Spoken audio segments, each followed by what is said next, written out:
Hi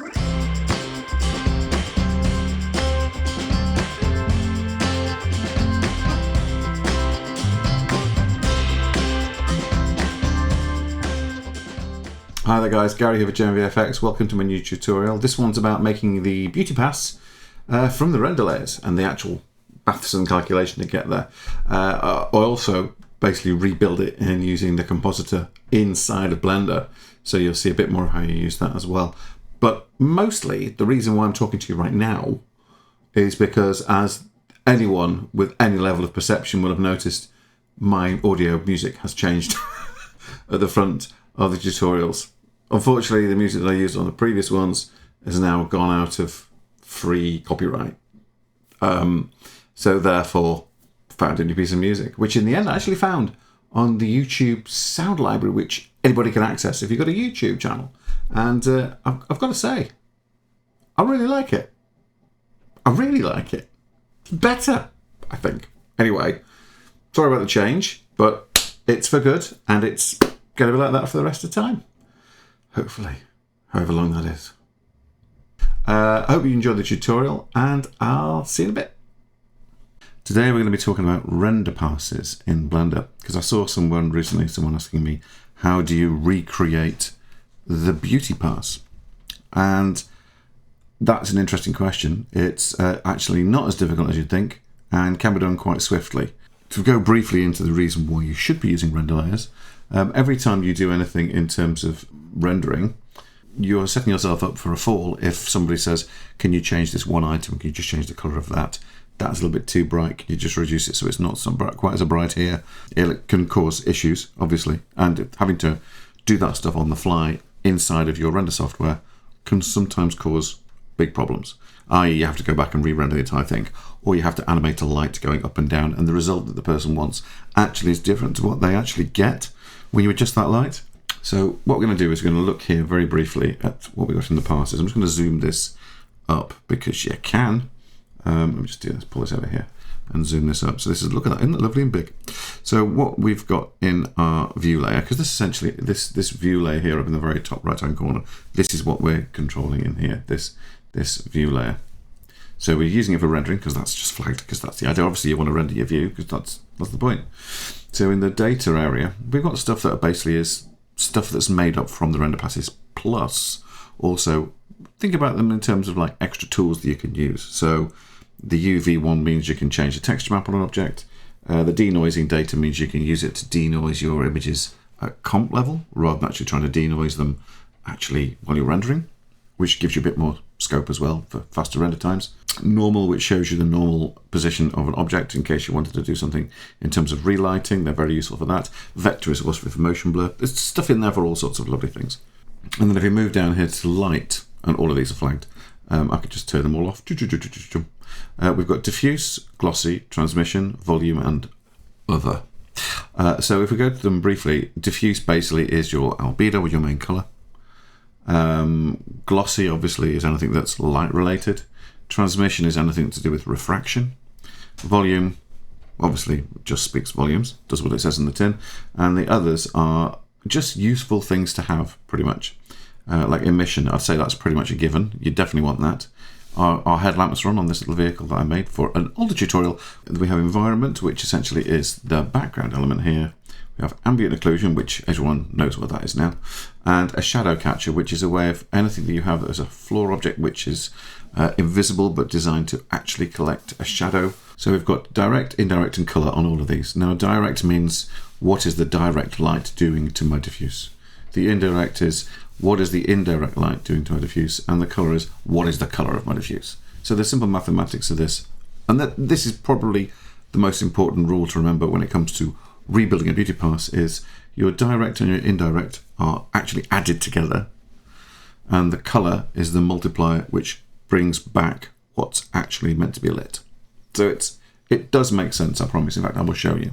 So what I'm going to do right now is I'm going to go to the compositing setup, which I've changed ever so slightly. The standard setup, actually, what is the standard setup? Let's just do it and have a look. Okay, so the standard setup is a dope sheet, and then the render layers there, you can see them, and I've got a viewer node which I've created. So I've done that, so I've actually got whatever the result is from this goes into both the composite and the viewer. Just means I can do all sorts of stuff here, and I'll go to the viewer, which is in the backdrop here, or composite, which is the actual final output. Now, I don't want to use this because I don't like the setup on this. I just don't like it at all. So I'm going to delete that. What I'm going to do is go back here to the compositor one that I've got, which has got two compositors. Okay, one which is the backdrop, which has this stuff in it here, and I've just pushed that out of the way because the backdrop is like our image view, and then our comp window. So it's more comparable to something like Fusion or Nuke. So what I'm going to do is I'm going to render an image. Now, this is, again, the important thing here, as you probably realize, is one of the things you will need to do is set transparency on your render. Otherwise, you won't get an alpha. Alpha is a really important part of this. And also, why wouldn't you render things with transparency? That should just be on. That should just be on. Why is it not just on? The default should be on.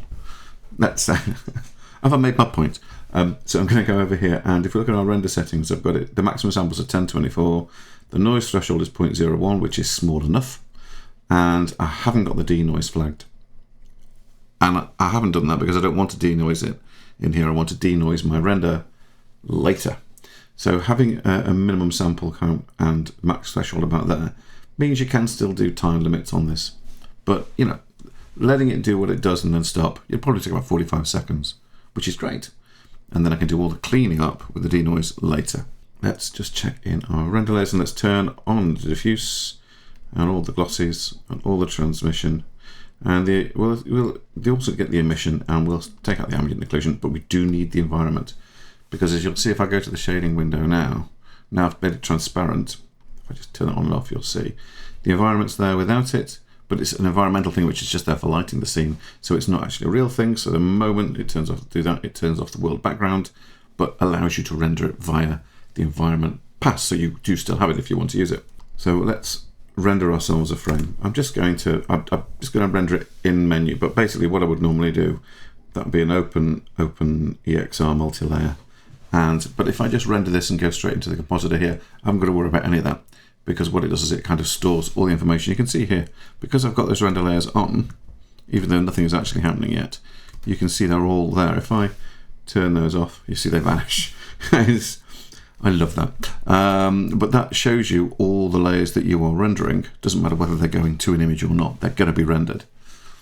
And so let's just render the first frame, and then what will happen is, because we're using nodes, this is in the background, this is a render layer, and all this is set up. Once I finish rendering, we'll have an image in there. So let me just do that. So if I go render image, and we'll do it just in the rendering, just hit F12 and let that render. So there's our image, all nicely rendered. That's good. Let's go back to compositing. You'll see there we have a little eye on the top. We can turn that on and off. I do like that. So we can actually see now here is a little image that shows us of our rendered stuff, and here is the composite view at the end. Let's just move these over here. Stick that there. And we're going to start by having a look at some of these layers. I'm going to move this over here just because that makes my life a little bit quicker to show you. If I take the diffuse direct and show it in there, that's the diffuse direct, so that's just the light hitting it. The bounce light, there's the bounce light, and then this is the color. Okay. We've got the glossy direct, which basically is all the direct lighting in the specular and the reflectivity. The indirect, which is mostly reflectivity. And then the actual color, and that essentially is everything that our specular and lighting does. We then got trans direct, you can just see a bit of light. Transmission indirect, which is a proper refraction, and the color, which basically will end up clearing up the alpha masks on the corners, basically, well, luminance mask, to get rid of all the bits that aren't meant to be part of the refraction. So let's put the alpha image back in here, and I'm going to shift this little marker over here so that we've got areas to plug things into. So let's do the correct thing here, which is basically take the the diffuse direct, click on that. Let's just do it again. If I click on that, you get a little, you can't quite see it, I don't think, in this, but there's a little plus sign, which means you dragged it out. Oh, you want to stick something into it. So you let go and you pick mix, add, and you'll notice that it's got a little green border at the top. That's because the additive node here is a color tool. So different tools from different areas inside of the compositor have a different main color to them. So the green is the yellow. So what we're going to do here is we're going to leave that as a mix color node, additively combining those two together, and you'll see here on the little icon, but let me just show you there. It's taken the diffuse direct and the indirect and added them together, so they increase the luminance value. So that's all doing the right thing there. Then what we want to do is we want to drag out again, and we want to go mix, multiply. So let's go type in MIX, and then we press mult, MU, and we get multiply. And just so you know, by the way, if you haven't used the compositor inside of here before, the bottom notch, the bottom little thing there, that is actually the top value. So if you light on it, it says 1111 for the color, and this will say image, because it's just 111, which is white, white, white, RGB, and then the alpha, which is full on, which is why it's a solid white. We then take the diffuse color and we go multiply everything below by that, please. Multiply everything by that. If I show you the little image there, you can compare the two in the little images before I plug them together. So you can see that's what all our indirect and direct lighting is, and this is our color. It says multiply all of my light values by my colors, because that will basically give me what the color looks like correctly. So that's it. That's your base color with all the lighting, but with no specular and no refraction. Just from those two little nodes connecting the three values together.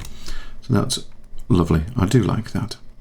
So I'm going to just basically add layout. That's the one. We go frame, drop that there, drop that in, and then bring that and drop that in. Come on. There we go. So that is just our little group for our diffuse. And now in theory I can select all of this, go Shift D and drag this down, and I can do the same, use this, I might as well just use this because it's no point really of building it all again. So the diffuse color will go in that one, diffuse indirect will go into that one to add those together, and then the, not diffuse, sorry, the gloss direct, gloss indirect, and the gloss color, that's multiplying our luminance back. So if I put that into there, that's all of our lighting. You can see it's our lighting. It's lovely. So it's the indirect as well. So it's just doing everything that it should be doing. Everything underneath, everything in the ladder, even on the back of our scaled man. So let's pop that back in there. Now we need the two of those combined together. So let's go, right, well, let's add another mix node. So let's drag this out, mix, add, and then that there, and then put this into here. And immediately we've now got essentially our lit stuff. So if I get the image here and I just drop this into here, you can barely see a difference. You can see the refraction. In fact, there is no difference. Just the refraction is the main difference. And there's a little bit of something going on in the background because there's no alpha yet, if we want to layer it over anything. So we now want to do the same thing again here, but with the transmission, which gives us all the refraction-y stuff. So let's go Shift D, drag, oops, no, that's not the one. Let's select all of those. Shift D, drag that down. Take the transmission direct into the top one, transmission indirect into that one, so that adds those together. And then I'm just going to, in fact, what I will do right now is I plug that into here. You can see it's all speckly and firefly just all around those edges. So once I stick in the transform color to multiply it back down, this is why this is actually necessary, because it gets rid of all the chaff. I don't know whether you saw that. It gets rid of all the chaff really nice and quickly. So now we need to add that over the top of this. So let's do the same again, pull out, let go, mix, add. We put this over the top, and the result we get is essentially our rendered image is exactly the same. And I mean exactly the same. I'm just going to bring these down here now, because obviously we want all of this. We want to layer this over our background. Now our background, obviously we rendered it, we couldn't see it. It's here. Just take a viewer. Let's just take this viewer and stick this E and V into that. So you can see that's our environment. Now we want that to be behind everything. Now theoretically we can actually do it by putting it in front, but just for the purposes of alpha, I like to put it behind, because sometimes you get a little sort of like an alpha edge, which is just where the two layers are like kind of fighting with each other. But if you layer all of this you've done here over the top, you don't get that. So let's just move this up here. In fact, do I move it down there? No, let's move it up there. And let's actually take this and shift this up here.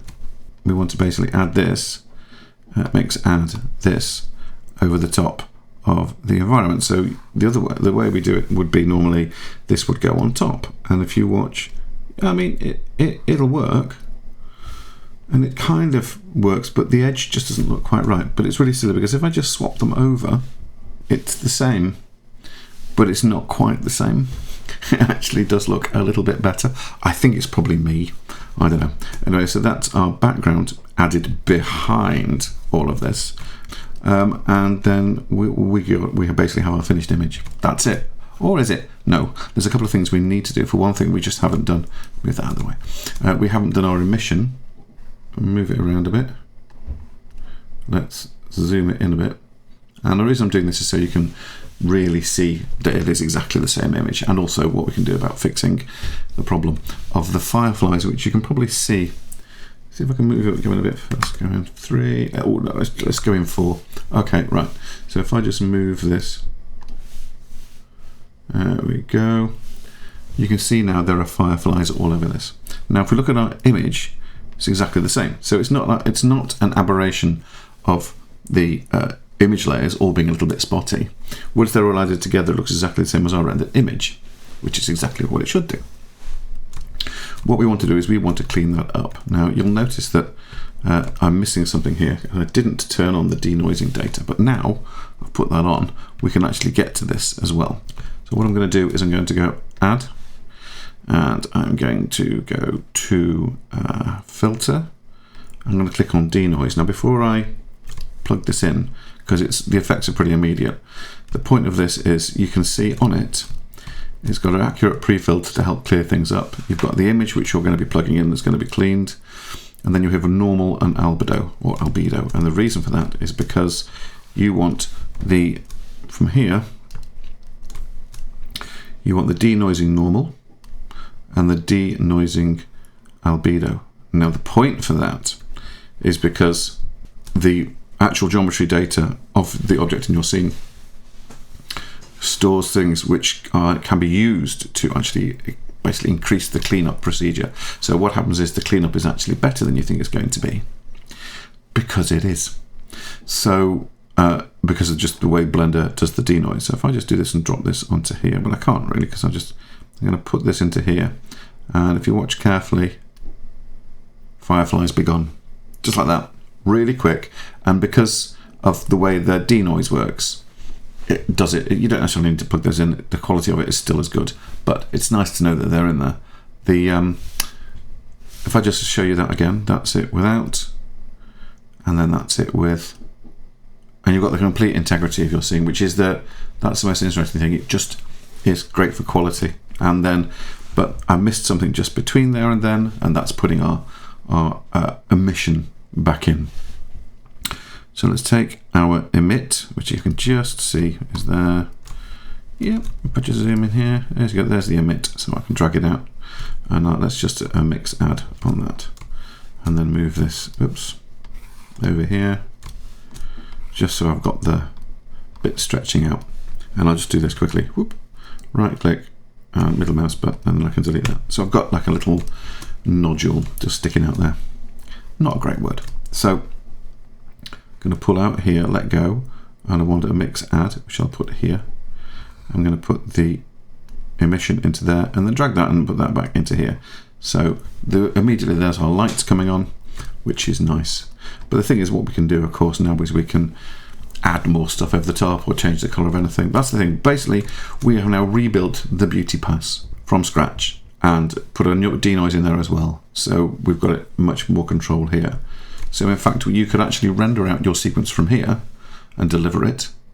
And then when they say there's a problem, you can come back into the scene and you can adjust it here. For example, if they wanted a global color change, that's simple enough. So here's all our lighting. And then we have our color coming out, our diffuse color coming out, which is the top one. So that goes into here. So what we can do is we can then add something between where it comes out and where it goes into the multiply to create a color shift. So if I go and add in, let's just say, a hue saturation value into here, I can then adjust the color of the whole scene like this. What we can also do at this point is add in a Cryptomatte, which allows us to actually combine information about each object or material in the scene and change just that on its own right. So that's what I'm doing right here. I'm recording this as a second thing because what I forgot was in order to actually use these, you have to actually render the image again. So that's what we're going to do now. So render the Cryptomatte, and what we need to do is we need to get the Cryptomatte pass out so we can use it. So in theory, we're going to mask, we go to Cryptomatte like this, and from the rendered image we want to go image into there, and if we basically put the pick and let's make that connect to here, you can see there we have the Cryptomatte object. We can get the material pass as well, but we get the Cryptomatte object. In fact, no, let's do it with the material pass, it's probably better. And let's go add the van shader. Okay, so we now got the van shader, and if we look, we can actually view that if we want to. So if I just take the mask, we can pop that into there, and you'll see everything with the van shader's got that on. So now we go into our hue and saturation, we can pop our finish thing back in here. Let's take our matte and stick it into the factor, and that means we're only now changing just the color of the van.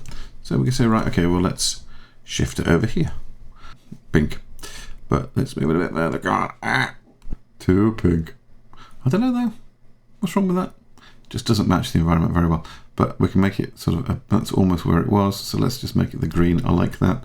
Let's increase the saturation of the tones. In fact, let's decrease the saturation. There we go. And let's make it a little bit darker.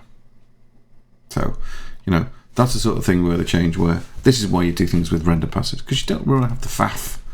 You don't have to faff with re-rendering the whole thing all over again. You just don't. Nobody does. It's like if someone says, well, but that ladder, I'm not quite sure about that ladder. Can we change the colour of the ladder? Yeah, let's change the colour of the ladder. Same sort of thing. Add colour, adjust, hue and saturation. We'll pop that into that same chain here. We'll create a different one of these, so Shift D, and then because we just need a separate channel to get a different color, get the image into there. Let's check, let's pick it so we can see what we want. Want the ladder, so we're in the material. Let's change it to object, and let's go pick, and we'll pick that, but we'll get rid, because it's got van shader in there as well, we'll just get rid of van shader, so it's just the cabin ladder.